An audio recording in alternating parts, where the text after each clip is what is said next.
ยังเจอภาพของเธอยังนึก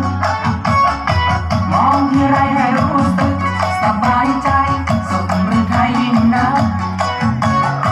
ทำบุญได้ไม่รู้นักจึงน่ารักใจฉันชักพันละเมอโอ้เจอภาพในหนังสือพิมพ์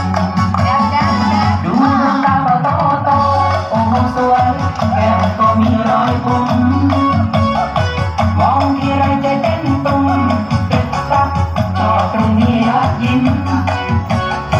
ดูยังไงก็น่ารักและทางพริ้งเธอสวยริมนางสาวไทยโอ้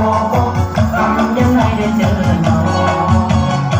ลงในรายสัปดาห์เธอมีชื่อว่าสุชาวดีร้องกระทุ่มมั่งมีและเรียนปีสี่อยู่ที่มอทออันนาโมโมไม่นานไปตามมอซอบนจนสวรรค์เกียรติได้เพียงรอขอบบันไดสวรรค์เป็นความจริงที่นิรันดร์เรื่องชนชั้น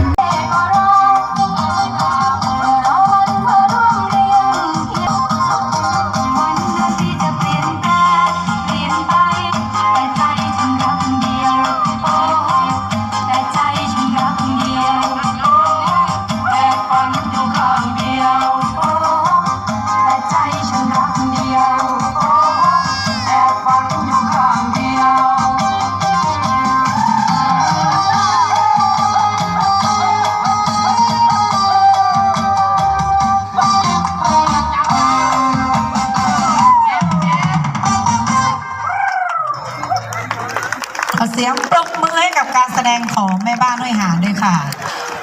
ค่ะในลำดับต่อไปนะคะขอเรียนเชิญ